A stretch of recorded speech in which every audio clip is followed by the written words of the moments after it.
Bienvenue sur notre MVT, une exploration dans un territoire où vos sens les plus infaillibles deviennent soudain nos premiers décepteurs.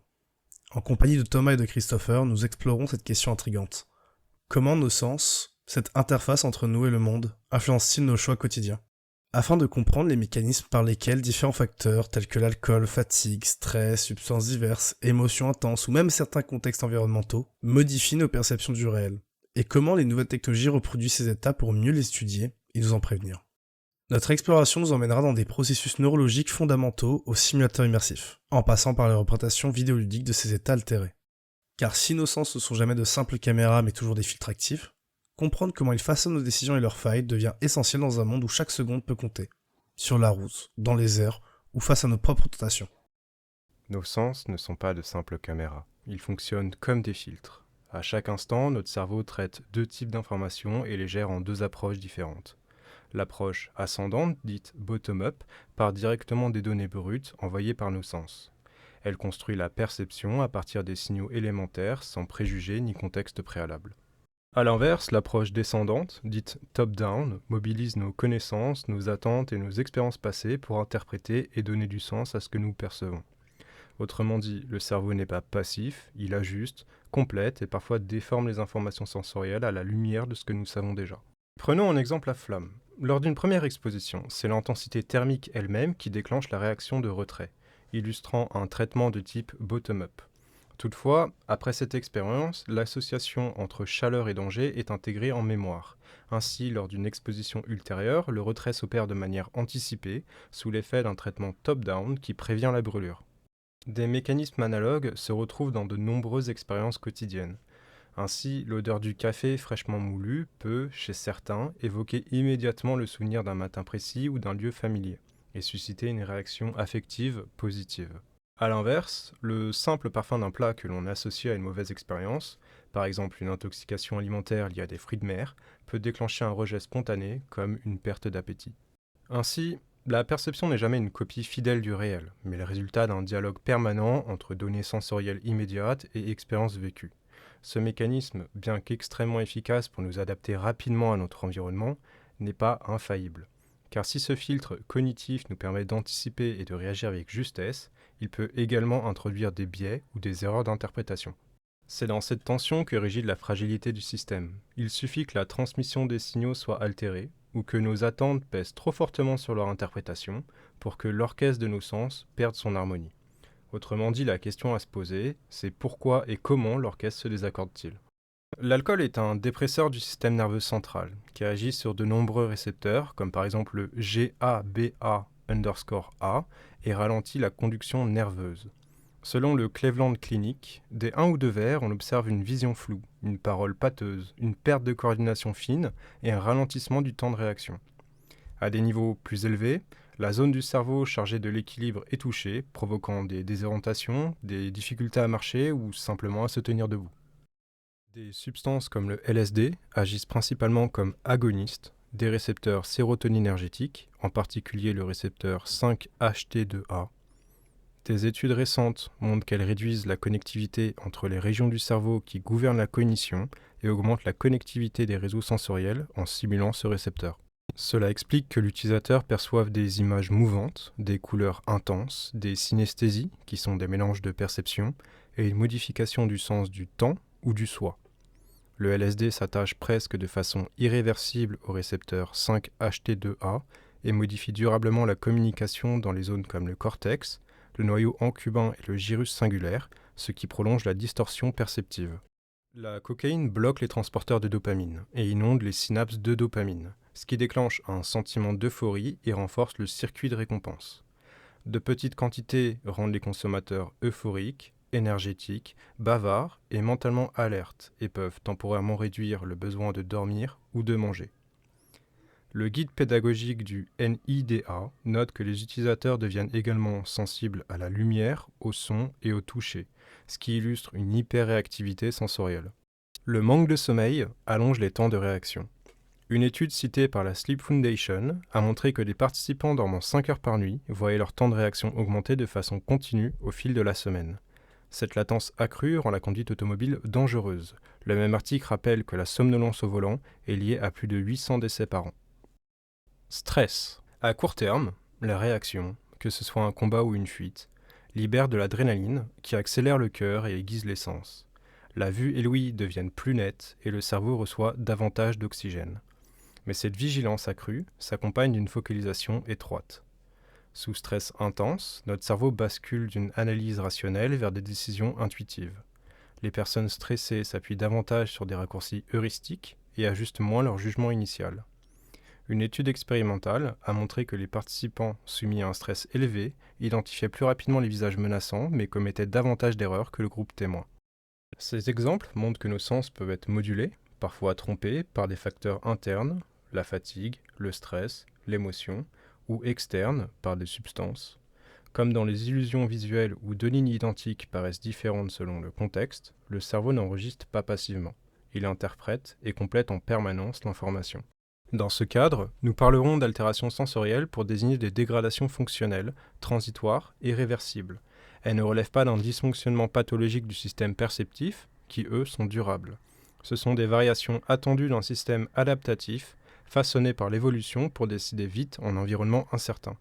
En revanche, dans les activités de sécurité, la conduite, le vol d'avion, le geste médical, ces variations se traduisent par une dégradation de performance. Elles accroissent le bruit, déplacent les seuils et peuvent biaiser l'interprétation. Comprendre ces mécanismes, c'est reconnaître que nos perceptions ne reflètent pas toujours fidèlement le monde. Ce sont des constructions dynamiques et adaptatives, utiles la plupart du temps, mais susceptibles dans certains états de nous induire en erreur. Nos sens ne capturent pas le monde, ils le composent, y comblent, anticipent, interprètent. Une illusion d'optique nous le rappelle, deux lignes identiques n'ont pas l'air identiques selon le contexte. Notre cerveau choisit la version la plus probable du monde, pas la plus fidèle. L'alcool, la fatigue, le stress ou certaines substances n'abîment pas la perception. Ils déplacent ses réglages. Ce ne sont pas des dysfonctionnements mais des variations normales d'un système conçu pour décider vite, parfois au prix de certaines erreurs. La question qui suit logiquement est la suivante. Que deviennent ces constructions perceptives au moment où il faut décider ? La décision n'émerge jamais de données pures. Elle résulte d'une intégration entre l'information sensorielle ascendante, bottom-up, les inférences et attentes issues de l'expérience, top-down, l'état physiologique, la fatigue, le stress, les substances, et les contraintes de la tâche, temps, complexité, risque. Autrement dit, nous décidons toujours à partir d'une perception déjà organisée, plus ou moins fidèle, que l'action va confirmer ou accentuer. La façon dont nous prenons des décisions n'est jamais de pur calcul rationnel. Elle émerge d'un dialogue complexe entre nos sens, nos émotions et notre conscience. Mais que se passe-t-il lorsque nos sens nous trompent ? L'aviation donne un exemple saisissant, la désorientation spatiale. On définit cette désorientation comme l'incapacité d'appréhender correctement l'assiette, qui est, pour simplifier, l'axe de pointe de l'appareil dans un intervalle d'angle, afin de faire piquer l'appareil vers le haut ou le bas. Mais cette désorientation touche aussi l'altitude ou la trajectoire de l'aéronef par rapport à la Terre. Elle survient principalement lorsque l'horizon visuel disparaît, comme par exemple une nuit noire, un vol en nuage, sur l'eau ou au-dessus d'un terrain sans relief lumineux.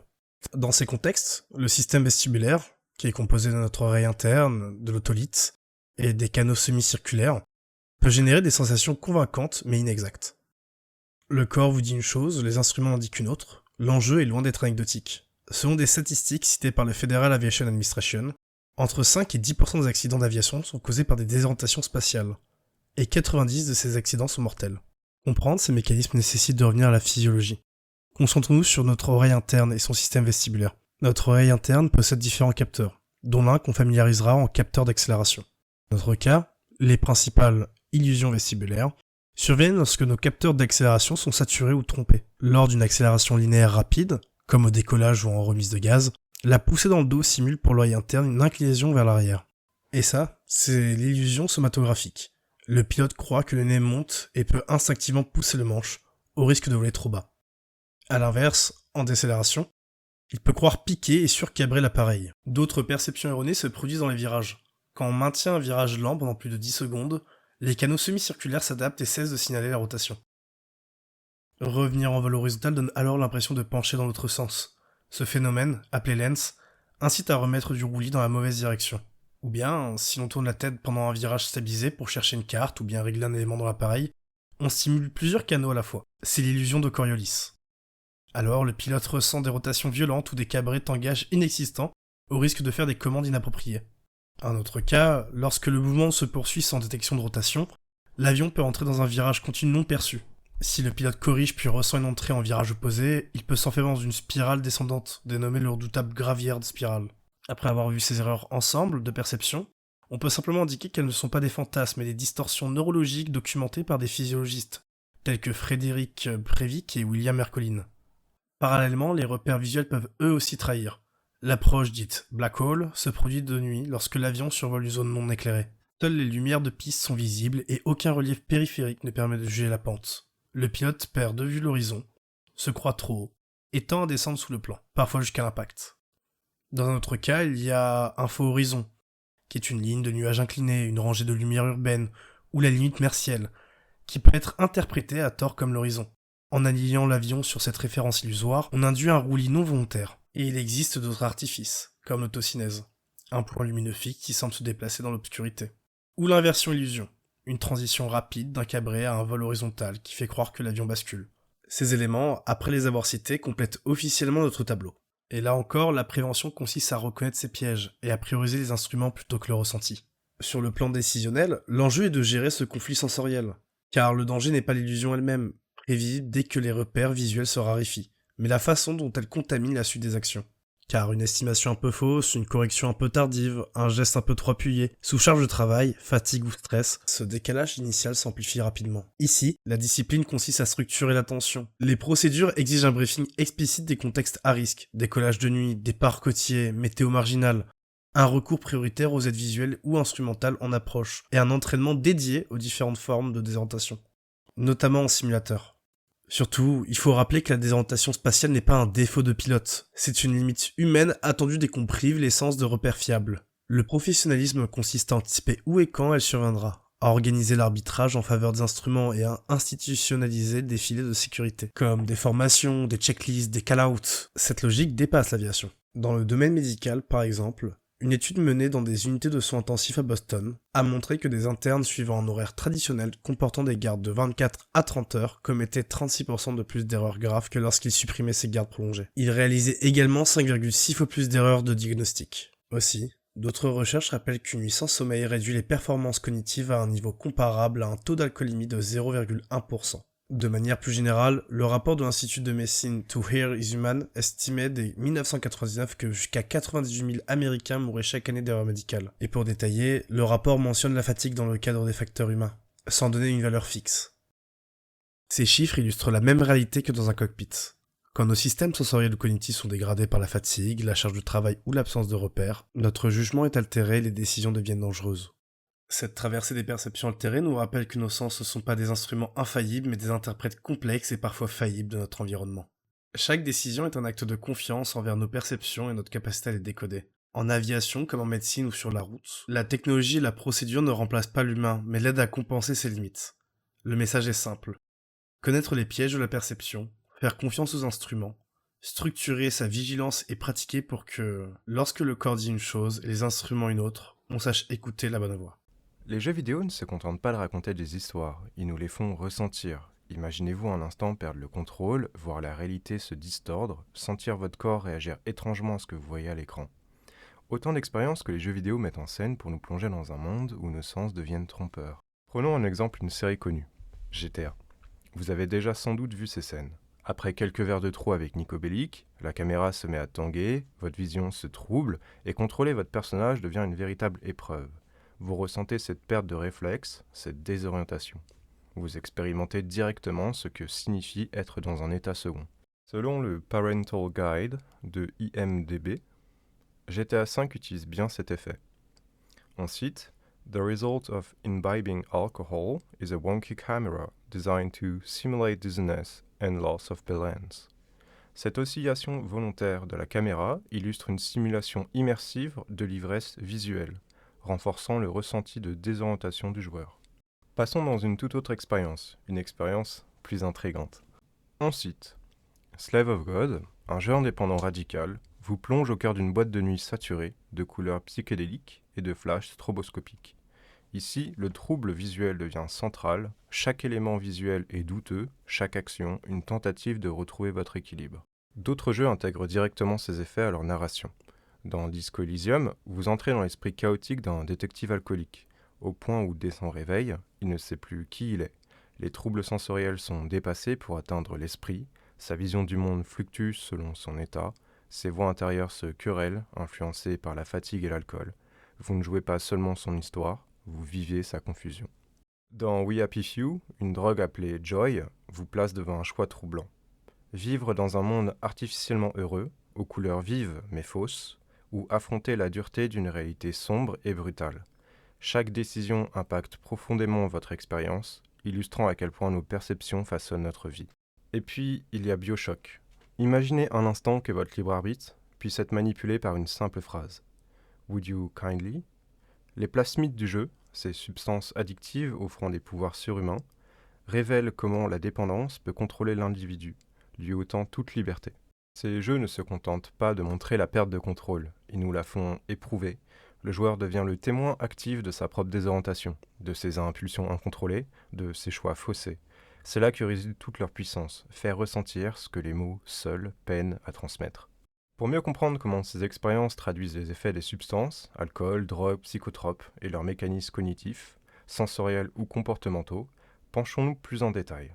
Pour GTA, dans une étude de 2012, Hull, Brunel et Sargent analysent l'impact des jeux dits risk glorifying, c'est-à-dire valorisant les comportements à risque, tels que Grand Theft Auto. Les résultats fondés sur un suivi à long terme d'adolescents et de jeunes adultes indiquent que la pratique régulière de ce type de jeu est corrélée à une augmentation significative des comportements de conduite à risque, incluant excès de vitesse, talonnage, contournement agressif d'autres véhicules et prédisposition déclarée à conduire sous l'influence de l'alcool. Les auteurs précisent que ces comportements ne sont pas uniquement liés au contenu explicite du jeu, mais qu'ils sont médiés psychologiquement par une hausse de la recherche des sensations fortes et de l'attitude rebelle. On cite « Le fait de jouer aux jeux ciblés a été associé à une augmentation des rapports sur une variété d'habitudes de conduite à risque, par exemple excès de vitesse, talonnage, contournement de la circulation, et à la volonté de conduire en état d'ébriété. Ces effets se sont avérés être médiés par des augmentations de la recherche de sensations et de rébellion. » Cette corrélation est également illustrée dans une vidéo synthétique publiée par le vidéaste scientifique Seekers, mettant en lumière les dérivés influençant les circuits cognitifs, perception, anticipation et régulation émotionnelle. Concernant Slave of God et ce qu'il explore, ce n'est pas tant la représentation visuelle fidèle d'un lieu, à savoir ce que l'on attendrait d'un moteur de jeu 3D classique, mais plutôt la simulation d'un ressenti authentique, souvent inaccessible par des visuels photoréalistes. Le chercheur vidéoludique Brendan Cogg, dans son article Intimate Game Criticism sorti en 2013, écrit à ce sujet. Slave of God choisit de mettre en avant l'intensité du ressenti pour créer une expérience qui est, d'une certaine manière, plus vraie qu'une représentation photoréaliste ne pourrait l'être. Cela traduit une démarche essentielle dans la conception de certaines expériences vidéoludiques. L'objectif n'est pas de reproduire fidèlement la réalité, mais d'en restituer les effets émotionnels et sensoriels.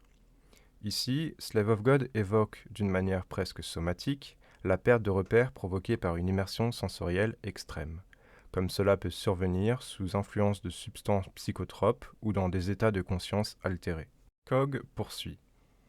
Le mouvement est la clé, le mouvement est tout ce que vous avez. En réalité, et c'est à travers le mouvement, en essayant de bouger et en tentant de comprendre comment se déplacer, que le jeu parvient à capturer ce sentiment d'être perdu, confus, désorienté dans une boîte de nuit. Slave of God ne reconstitue pas seulement l'ivresse, il vous plonge dedans en fragmentant votre perception visuelle et spatiale jusqu'à faire vaciller tout repère. Pour Disco Elysium, l'alcoolisme et la drogue sont au cœur de l'expérience. Les compétences du jeu prennent la forme de voies antérieures. Certaines incitent à consommer, d'autres à résister. Le joueur n'observe pas la dépendance, il la vit. Le plus troublant, c'est qu'un joueur raconte « Disco Elysium m'a aidé à arrêter l'alcool et le cannabis modéré.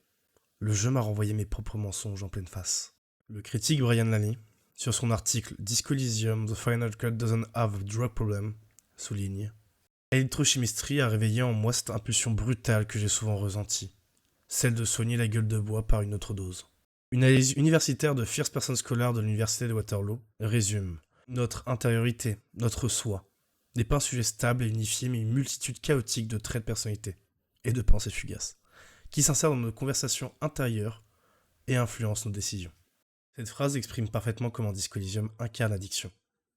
Ce ne sont pas des mécanismes lointains, mais des voies intérieures actives qui interviennent dans chaque décision, reflétant le rationalisme, tentation et résistance caractéristiques du processus additif. Dans We Happy Few, la dépendance et la consommation de drogue sont présentées non pas comme une faute morale, mais comme un mécanisme de survie sociale. Dans la ville dystopique de Wellington Wells, le bonheur est obligatoire, imposé par la drogue Joy. Refuser d'en prendre vous rend suspect, et consommer vous intègre. Mais à quel prix? Comme le résume Guillaume Provost, directeur créatif du jeu. La paranoïa était le mot-clé que nous utilisions pour décrire ce que nous voulions que le joueur ressente. La prise de Joy est une réponse à la peur, pas au plaisir. Elle permet de se conformer, d'éviter la violence, mais entraîne un contre-coup sévère. Prendre Joy réduit les soupçons, mais épuise vos autres besoins, et vous expose à des risques d'overdose. Cette mécanique pousse le joueur à expérimenter le cercle vicieux de la dépendance. Non par choix, mais par contrainte. Provost souligne. Personne ne prévoit de devenir accro, mais beaucoup sont convaincus que leurs circonstances les y ont contraints. Le jeu ne juge pas, il présente un monde moralement flou où la conformité devient une question de survie. Il y a une morale quelque part là-dedans. Mais nous le gardons volontairement grise. Dans BioShock, les substances Adam et Ève ne sont pas de simples objets de jeu. Elles modifient le corps et l'esprit. Leur consommation excessive provoque hallucination du pouvoir, perte de contrôle et dépendance, jusqu'à même la folie, incarnée par les Splicers. Comme l'écrit le biologiste Sébastien Alvarado, les Splicers sont devenus fous à force d'en abuser. La société s'est fracturée autour de cette dépendance. Scientifiquement, l'Adam est décrit comme une forme brute de cellules souches capable de générer des tissus humains, mais sous crack. L'Ève, sa contrepartie, est une substance jetable, carburant temporaire nécessaire à l'activation des pouvoirs. L'Ève est conçue comme une forme raffinée et consommable d'Adam, remplissant la fonction de carburant. En combinant ces drogues à des plasmides, fragments d'ADN modifiés, le joueur modifie son corps pour survivre, au prix d'une perception altérée d'une dégradation mentale progressive. BioShock fait ainsi le lien entre addiction, pouvoir illusoire et perte de repères, illustrant parfaitement les dangers psychologiques des substances modifiant la conscience. À travers ses œuvres, une constante émerge. Le pouvoir du jeu vidéo assimiler les effets de la consommation, la confusion, perte de contrôle, tentation, dépendance. Et ce pouvoir ne s'exprime pas sous la forme d'un simple message, mais comme une expérience vécue. Ce que l'on ressent en jouant à BioShock, Disco Elysium ou Happy Few ou Slave of God, va bien au-delà du visuel. Le gameplay, les voix, les contraintes mécaniques traduisent ce que signifie vivre sous l'influence. Ces représentations, bien qu'artistiques ou dystopiques, illustrent les altérations de perception liées à l'usage des substances. Et c'est précisément cette force immersive qui peut aujourd'hui servir de prévention. Que se passerait-il si on pouvait dépasser la simple fiction? Si on pouvait ressentir ces états altérés, non pas à travers une manette ou un écran, mais de manière directe dans notre propre perception. Non pas dans un jeu, mais dans un cadre sécurisé, pensé pour éduquer et alerter. C'est tout l'enjeu des technologies immersives de prévention. Leur objectif est clair, faire ressentir sans danger réel ce que provoque une altération de la perception. Vision brouillée, gestes imprécis, ralentissement des réflexes, autant de signaux que ces outils cherchent à simuler pour mieux éveiller les consciences. Bien avant l'apparition des casques de réalité virtuelle, un outil simple avait déjà ouvert la voie à l'expérimentation d'états perceptifs altérés, les lunettes de simulation d'alcoolémie, plus connues sous le nom de Drunk Google. Développées dans les années 1990, notamment par la société Fatal Vision et Drunk Buster, ces lunettes visent à simuler les effets de l'alcool sur la perception visuelle et motrice, c'est-à-dire flou, désorientation spatiale, déséquilibre et ralentissement des réflexes. Elles sont aujourd'hui largement utilisées dans les établissements scolaires, les ateliers de prévention routière ou encore les formations à la conduite. Leur force réside dans les effets immédiats et sensoriels qui laissent une empreinte mémorable sur les participants. La marque rapporte avoir distribué ces modèles dans plus de 100 pays au cours des 25 dernières années. Une étude universitaire randomisée, menée en 2005 sur 251 étudiants, a divisé les participants en 3 groupes. Porteurs de lunettes, simples observateurs et groupe contrôle ayant uniquement regardé une vidéo informative. Résultat, le groupe ayant expérimenté les lunettes a obtenu un score significativement plus faible à l'échelle ADDS, de son nom anglais Attitude Toward Drinking and Driving Scale, indiquant une réduction nette de l'acceptabilité de la conduite sous influence. On cite « Les participants ayant porté les lunettes ont montré une baisse significative de leur tolérance à la conduite en état d'ébriété, comparé au groupe vidéo et contrôle. L'échelle ADDS repose sur 12 sujets notés de 1 à 5, donnant un score entre 12 et 60, mais pouvant excéder en ajoutant une seconde section appliquant l'intention et le comportement, c'est-à-dire la probabilité de conduire selon le nombre de verres et la distance envisagée.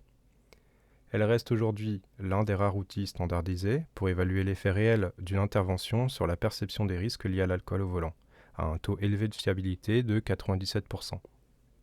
Cependant, plusieurs études nuancent l'enthousiasme autour des drones Google. Un rapport d'évaluation de l'EDC en 2023 note que certains jeunes ne perçoivent pas de différence notable entre l'utilisation des lunettes et une simple vidéo d'information de 5 minutes. Autrement dit, l'effet immersif ne garantit pas toujours un changement d'attitude. Par ailleurs, une étude clinique australienne, Irwin et al. En 2019, souligne que si les drones Google altèrent bien la coordination visuelle et motrice, elles échouent à reproduire fidèlement les altérations cognitives complexes induites par une vraie alcoolisation, c'est-à-dire les prises de décision, le jugement et l'impulsivité.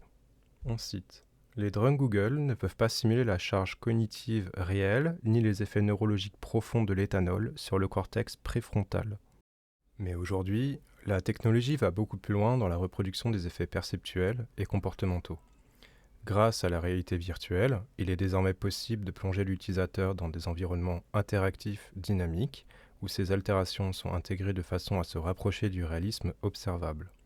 Vision floue, latence motrice, déséquilibre sensoriel, une partie plus significative de ces effets peuvent être ressentis dans des simulateurs immersifs comme Stop It Driving Simulation, qui propose 3 scénarios de conduite, sous alcool, sous l'effet de la fatigue ou en situation de distraction. Dans chacun de ces cas, la simulation permet d'observer les conséquences concrètes des manifestations physiques de nos états mentaux sur notre capacité à conduire. D'autres dispositifs vont encore plus loin en reproduisant les conditions d'une conduite sous l'influence avec un réalisme accru. C'est le cas du simulateur développé par BrainXR qui combine volant physique, casque VR et niveau simulé d'alcoolémie.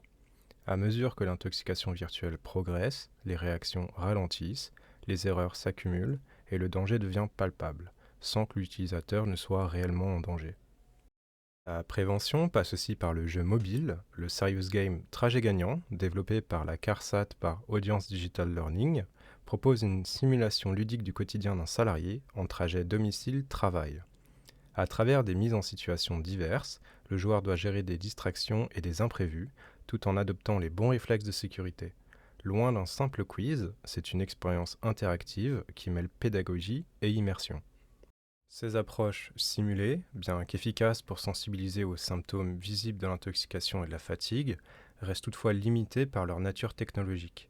Elles ne peuvent reproduire les processus neurochimiques complexes ni les altérations profondes du jugement causées par les molécules dans l'organisme. Contrairement à des simulateurs professionnels dans l'aviation et l'industrie, qui reproduisent fidèlement les lois de la physique, ces dispositifs demeurent une représentation partielle, centrée sur les manifestations plutôt que sur les causes physiologiques profondes. Cependant, cette limitation n'empêche pas une évolution majeure vers des technologies préventives plus sophistiquées. Et la frontière entre prévention passive et technologie embarquée se réduit petit à petit chaque année. Aujourd'hui, cette approche technologique se généralise. Prenons l'exemple de l'Union européenne. Depuis 2024, elle impose des systèmes de détection de somnolence dans tous les nouveaux véhicules. Des constructeurs comme Volvo, pionnier dans ces systèmes de prévention depuis 2007 avec ses modèles X, C et EX, Mercedes-Benz avec son système Attention Assist, ou plus récemment BYD avec son système God Eyes ADAS, intègrent des capteurs intelligents capables de détecter une baisse de vigilance en temps réel. Pour en citer quelques-uns, analyse des mouvements oculaires, pression sur le volant, micro-changement de posture, direction du regard, zigzag du véhicule, et bien d'autres. Autant d'indices qui permettent à la voiture d'alerter le conducteur avant qu'il ne soit trop tard.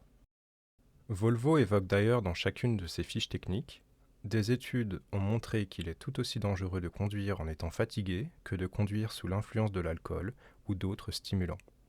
Dans le secteur à haute exigence comme l'aviation, cette approche proactive est également cruciale. En 2023, des études ont validé l'usage de vibrateurs, tactile feedback, pour prévenir la désorientation spatiale en vol, tandis que des formations militaires simulent ces conditions déceptives pour former les pilotes à réagir avant que la situation ne devienne critique.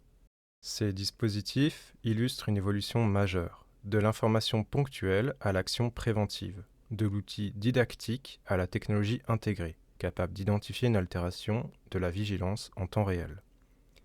En nous alertant avant que l'erreur ne soit commise, la technologie passe d'un rôle éducatif à un rôle de défense active, transformant notre rapport au risque et à la sécurité. Et peut-être, en ressentant plutôt qu'en écoutant, pouvons-nous enfin prévenir avant qu'il ne soit trop tard. Mais cette capacité à faire ressentir nos limites perceptibles ne se limite plus à la route. Aujourd'hui, les technologies immersives sont utilisées dans des domaines critiques tels que l'aviation, le transport ou la santé. Dans ces environnements, où la moindre erreur peut avoir des conséquences graves, la simulation sensorielle devient un levier d'anticipation et de formation. Dans le secteur aéronautique, des dispositifs comme l'Airfox ASD visent à reproduire avec précision des phénomènes tels que la désorientation spatiale. Selon une étude relayée par Enerzine de 2023, l'ajout de retours haptiques, par vibration ciblée, permettrait de mieux ancrer la perception du corps dans l'espace et d'alerter les pilotes de façon plus intuitive en situation critique. Côté transport routier, une évaluation de la Commission européenne publiée en 2014 souligne que les simulateurs de conduite peuvent réduire certaines erreurs perceptives, notamment chez les jeunes conducteurs. Toutefois, l'étude précise que ces effets sont maximisés lorsque la simulation est accompagnée d'un encadrement pédagogique solide et de répétitions régulières. En milieu médical, des recherches publiées dans Simulation in Healthcare de 2025 indiquent que les environnements immersifs favorisent la gestion du stress aigu, en offrant un cadre perçu comme sécurisé pour expérimenter des situations à forte pression. L'étude insiste néanmoins sur l'importance du climat psychologique dans lequel s'inscrit l'apprentissage pour garantir un transfert effectif des compétences.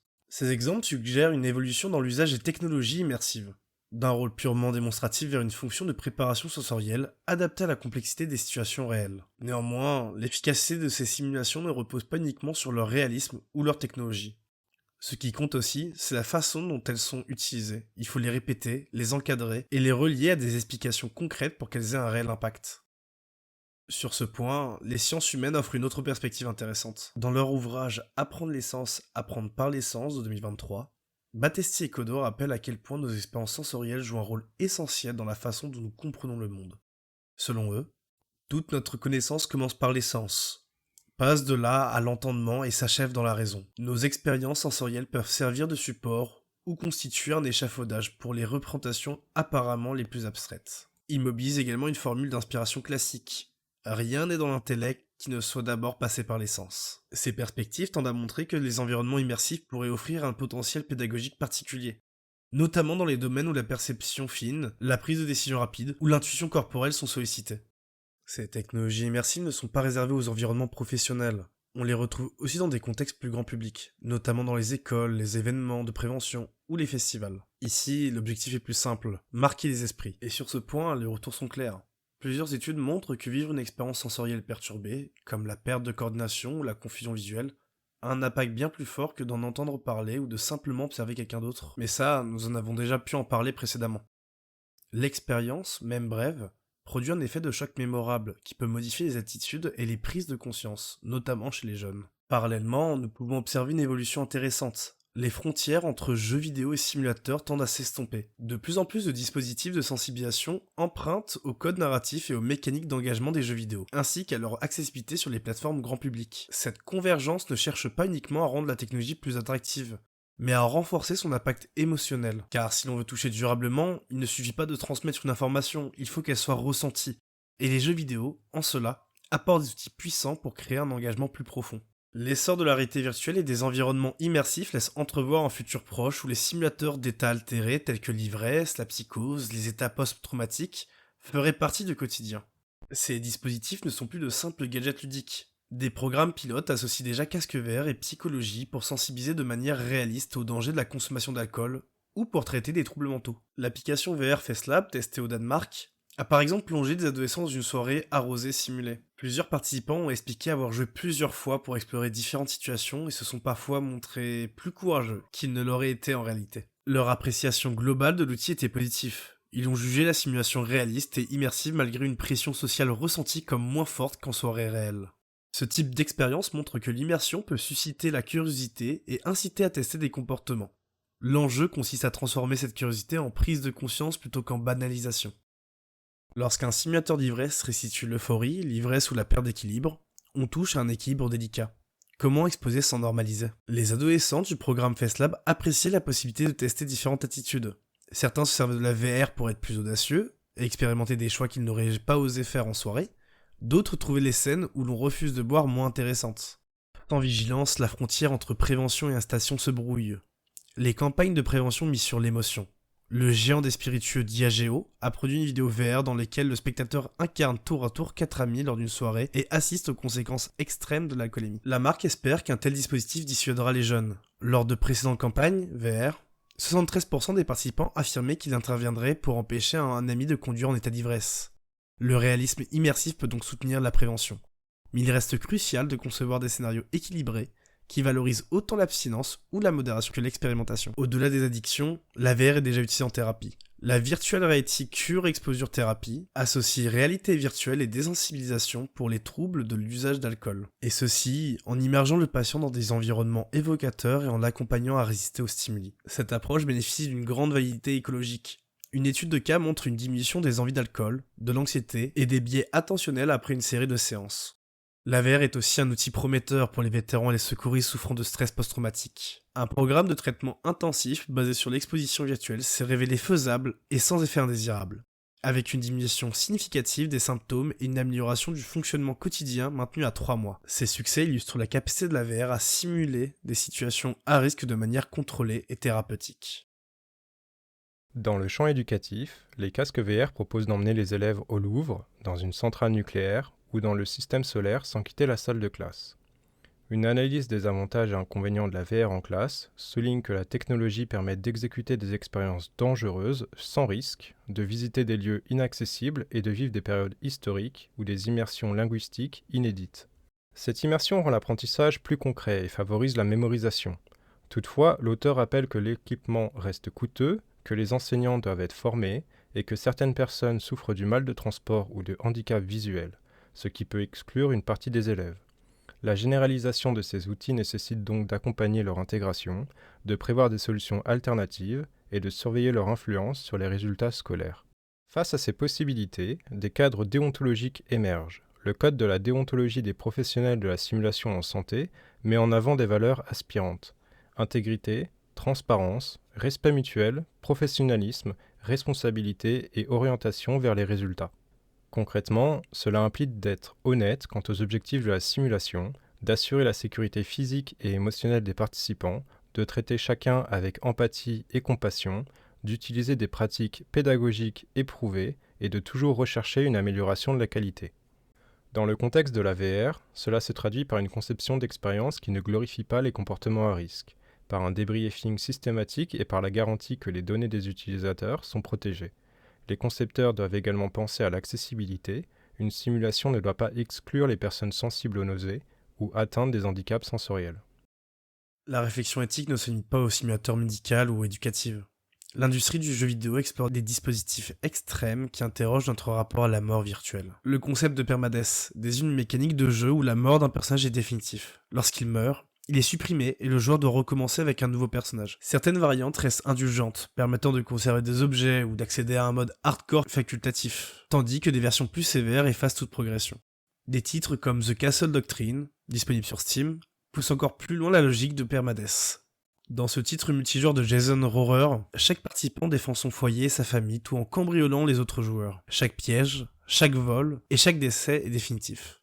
Les morts perdent tout en repartant de zéro, et les dégâts que vous infligez aux autres ne sont jamais effacés. Ces mécaniques génèrent une tension et incitent les joueurs à réfléchir à leurs actions. Mais elles restent limitées. On peut toujours relancer une partie ou créer un nouvel avatar. Mais ces dernières années, certains développeurs ont voulu expérimenter un permadeath radical, parfois appelé permadeath, où la mort de l'avatar entraîne une interdiction définitive de rejouer. Dans le jeu expérimental Upsilon Circuit, les joueurs sont sélectionnés pour entrer sur un unique serveur divisé en 2 équipes de 4. S'ils meurent, ils quittent le jeu à jamais. Leur place est alors occupée par un spectateur. L'audience, en plus de regarder, distribue l'expérience gagnée et influence l'évolution des participants. Autrement dit, la vie numérique devient une ressource rare et précieuse, chaque décision pouvant être la dernière. Un autre projet, One Life, propose un jeu de tir en ligne dans lequel, si vous mourrez, vous ne pourrez plus jamais jouer. La page du développeur rappelle que chaque balle ennemie, morsure infectée ou trahison amicale peut faire perdre la seule et unique vie disponible. Pour conserver l'accès au jeu, certains joueurs pourraient accepter n'importe quoi, y compris l'humiliation, ce qui soulève des questions sur la limite entre défi ludique et maltraitance. Ces expériences extrêmes donnent un aperçu de ce que l'auteur Alt236 évoque dans sa vidéo sur le permades. Imaginez des univers où la mort virtuelle aurait de vraies conséquences, où l'on ne pourrait jamais revenir. Introduire de telles mécaniques dans des simulations d'état altérés accentuerait encore l'intensité émotionnelle. Se sentir vulnérable face à la mort de son avatar pourrait renforcer l'empathie et la conscience des risques, mais pourrait aussi traumatiser ou décourager les utilisateurs. Elle pose donc une question éthique supplémentaire. Jusqu'où peut-on aller pour rendre l'expérience signifiante sans franchir la ligne du danger psychologique? Les exemples cités présentent la réalité virtuelle comme un instrument puissant. Elle peut informer, soigner et former, mais aussi fasciner et déranger. Jacques Ellul, philosophe français, historien et sociologue, rappelait que le développement de la technique n'est ni bon, ni mauvais, ni neutre, mais il est fait d'un mélange complexe d'éléments positifs et négatifs. La technique n'a donc pas de morale en soi, ce sont nos usages qui lui donnent un sens. À nous, concepteurs, chercheurs, enseignants et citoyens, de définir des règles éthiques, de créer des scénarios équilibrés, et de veiller à ce que ces outils servent l'émancipation plutôt que la manipulation. Le dialogue entre praticiens, chercheurs et public reste indispensable pour que ces nouvelles expériences, qu'elles prennent la forme de thérapie, de programmes de prévention ou de jeux radicaux, contribuent à un avenir réfléchi et respectueux de nos limites humaines. À travers cette exploration, une évidence s'impose. Nos perceptions ne sont jamais neutres, ce que nous croyons choisir librement est déjà façonné, subtilement, par nos sens. Nous avons découvert la fragilité surprenante de nos mécanismes perceptifs. Nos sens résultent d'un dialogue constant entre ce que nous captons et ce que notre cerveau interprète, complète et parfois déforme. L'alcool, la fatigue, le stress ne cassent pas ce système. Ils en déplacent les réglages, révélant sa nature profondément adaptative mais dangereusement faillible. Les possibilités offertes par les technologies de simulation nous ont ensuite fascinés, des lunettes d'alcoolémie aux univers virtuels de Disco Elysium, en passant par les simulateurs de conduite et les thérapies VR. Ces outils peuvent faire ressentir plutôt qu'expliquer et permettent d'expérimenter, sans risque, ce que signifie perdre le contrôle. Une vérité troublante, on peut désormais simuler certains aspects de nos propres failles, même si les processus neurochimiques profonds nous échappent encore. Mais cette puissance technologique s'accompagne de responsabilités nouvelles et de questions éthiques cruciales. Comment sensibiliser sans banaliser? Comment utiliser ces outils sans franchir la ligne rouge? Comment éviter que la prévention ne devienne incitation? Au-delà de la technologie, c'est notre rapport à nos propres perceptions qui est questionné, car nos sens construisent en permanence notre réalité et chaque décision que nous prenons repose sur cette version du monde, une version précieuse mais imparfaite. L'avenir s'annonce riche de défis et de possibilités prometteuses. Les pistes de recherche se multiplient, intelligence artificielle capable de détecter les altérations en temps réel, réalité virtuelle thérapeutique de plus en plus sophistiquée, systèmes embarqués intelligents dans nos véhicules et nos environnements de travail. Mais ces avancées soulèvent aussi des questions cruciales. Où s'arrêtent les limites de la surveillance? Comment protéger nos données biométriques et comportementales? Qui contrôle ces outils de détection prédictive? Et surtout, comment trouver l'équilibre entre l'innovation qui améliore nos vies et la préservation de nos libertés fondamentales? Ces technologies ne pourront se développer de manière éthique qu'à travers une collaboration étroite entre sciences cognitives, technologies immersives, prévention des risques, mais aussi juristes et défenseurs de la vie privée. Car c'est un ensemble, en croisant les expertises et en définissant des garde-fous, que nous pourrons transformer cette compréhension de nos failles perceptives en outil d'émancipation plutôt qu'en instrument de contrôle. Si la technologie peut nous montrer nos limites, c'est à nous de décider comment nous voulons y dépasser et les respecter. Comprendre nos altérations perceptives, c'est ultimement mieux comprendre notre humanité. Dans un monde où nos sens sont constamment trompés, cette connaissance devient notre meilleure défense. Elle nous rappelle une vérité fondamentale: la réalité que nous percevons n'est qu'une construction, brillante mais fragile, qu'il nous appartient de questionner, d'enrichir et de protéger.